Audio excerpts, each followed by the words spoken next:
আসসালামু আলাইকুম viewers, welcome to Akram and pets.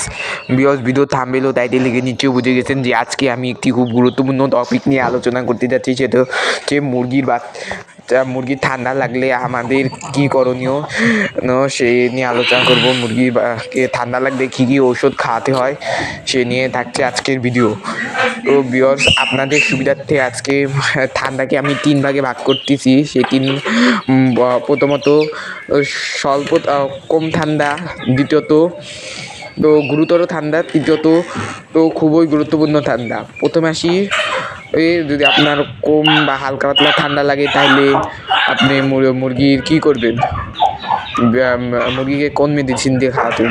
তো আপনার যে মুরগির হালকা পাতলা ঠান্ডা যদি সমস্যা থাকে তাহলে আপনারা খাওয়াতে পারেন ডক্সিএবেট।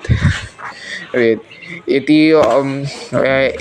এটি চাল, যদি আপনার মুরগি অসুস্থ থাকে, প্রতি 1 গ্রাম 4 লিটারে, মানে 1 গ্রাম 2 লিটারে মিশিয়ে খাওয়াতে হয়।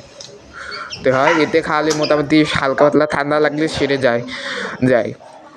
এ গেল কম ঠান্ডার বিষয়। এখন যদি আসি গুরুতর ঠান্ডার ব্যাপারে, সেহেতু তাইলে আপনারা সেই ক্ষেত্রে ব্যবহার করতে পারেন মাইকোনিট।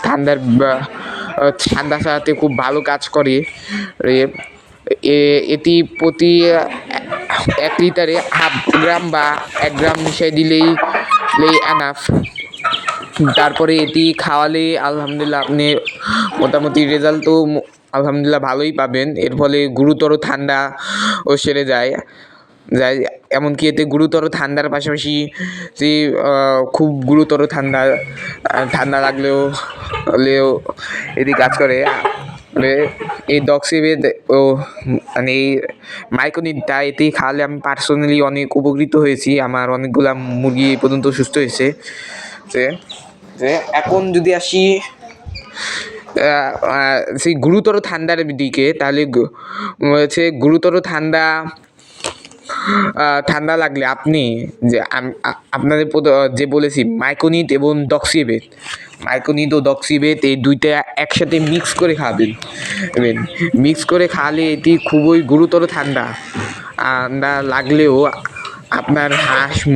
আপনার মুরগিকে একদম সুস্থ করে তুলবে খুব তাড়াতাড়ি। যার ফলে আপনার মুরগি খুব তাড়াতাড়ি সুস্থ হয়ে যাবে অসুস্থ হওয়ার হাত থেকে। এবং সেই মুরগি থেকে আগে যেই পরিমাণ ডিম পাইতেন, সেই পরিমাণই আপনি ইনশাল্লাহ পাবেন বা তার চেয়েও বেশি পাবেন।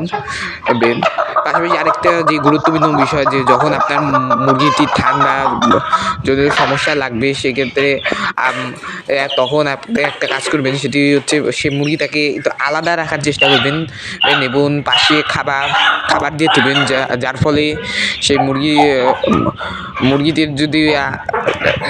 মুরগিটির যদি খায়, তাহলে সেই খাওয়ার ফলে আপনার মুরগি সুস্থ হওয়ার পার্সেন্টেজ আরও বেড়ে যায়। যার ফলে আপনার মুরগিটা খুব তাড়াতাড়ি সুস্থ হয়ে যাবে। এবং আপনার চিন্তা, মানে যখন মুরগিটা অসুস্থ হয় তখন তো আপনাদের একটা চিন্তা থাকে, সেই চিন্তা থেকে আপনি মুক্ত হয়ে গেলেন এবং সেই মুরগিটাও সুস্থ হয়ে গেল এবং সেই মুরগিটা থেকে আপনি আলহামদুলিল্লাহ একটা ভালো রেজাল্ট পেলেন। তো এই ছিল আজকের ভিডিও। আশা করি ভিডিওটি ভালো লেগেছে। ভিডিওটি ভালো লাগলে চ্যানেলটিকে সাবস্ক্রাইব করে পাশে থাকুন। আল্লাহ হাফেজ।